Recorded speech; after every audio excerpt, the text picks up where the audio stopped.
is being propagated in ways that we're not even thinking about in our daily lives. In part one, we learned that from biased data sets to facial recognition to soap dispensers, racism is everywhere in tech. So now, what are we gonna do about it? AI doesn't have to be racist. How can we fix it? By getting more Black folks in artificial intelligence, Yeah. and to really mobilize scientists around racial justice issues. Not just exposing racism, but using these technologies to really make concrete and measurable change. We start talking about racism and the cops show And up. here they go, right? Damn, the feds are watching us. I gotta go shake these cops. So quick, TIMNIT, tell them how hard it is to get into STEM. I experienced a lot of racism in high school. I experienced teachers telling me I can't take AP classes, that I'm not gonna get into any of the colleges I applied to. But look at you now, shining bright like a diamond, but also just as rare. Is there a way to change the misconceptions of Black folks in STEM? Yeah, I mean, we call it Afrofuturism. I'm sorry? Afrofuturism. I consider myself an Afrofuturist. So there's a future where everyone has an afro? No. Hold on, Piers. I need to check with somebody who actually has an afro, just to make sure. Afrofuturism is a way of looking at the future or alternate realities, but you use a Black cultural lens. Thanks to Afrofuturist pioneers like musicians Sun Ra and George Clinton and author Octavia Butler, Black voices are being brought to the future. The way we talk about futurism, it's default white. She is not lying. So it's fun to be able to look at these stories where we could be superheroes and we're in outer space, because it just pushes the limits that we've been socialized around. I run a community center in Durham called Blackspace. And we make sure Black students from a younger age have resources and networks that they can build on so that we can start to bridge this digital divide. And I think that's our obligation as technologists and as future makers. Afrofuturism isn't a new idea. It's older than the Underground Railroad, for real. I think Harriet Tubman is the quintessential Afrofuturist because she lived in a world where slavery was the status quo, and she manifested and created a new future. Well, she had a lot of time to think about it in her dreams because she was narcoleptic. Yeah, in this kind of dream kind of world, she was able to envision a different future. That's like a superpower. Absolutely. And she had a shotgun. And she had a shotgun.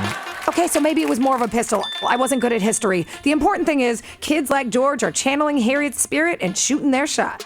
What we do at my company is we create social justice mobile applications as well as websites for local companies. By the way, he's only 17, so he had to do the interview from his mama's living room. He's so cute.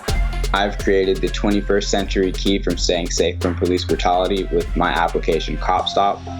I created CopStop because I was afraid of being the next Trayvon Martin. Once you click the stop sign, it sends a message that you're about to interact with a law enforcement officer. So that phone number would now know where you are and that you're about to be in a potentially volatile situation. Yes! Show him how to do it, ASAP Appy. There's been a few articles that have called me the Black Bill Gates, but I have my own separate agenda, and that's to change the world's perspective on race through technology. So what does your Afrofuturist future look like? Welcome to the Afrofuture, a world that values humanity. Oh. A place where rhythm is celebrated. Ow! Oh, look! Sasha and Malia are president. Oh, do you hear that? The national anthem has bass. Yes! Look, I don't want to wait for the future to come to me, so I'm going to bring the Afrofuture to us. I decided to throw an Afrofuture party. Greetings, everyone. Welcome to my Afrofuturist Gala. What better way to welcome us into the future than with the granddaughters of the original Afrofuturist himself, George Clinton. Give it up for Candy Apple Wrist. Every girl loves a bad boy, 'cause a bad boy loves to go hard.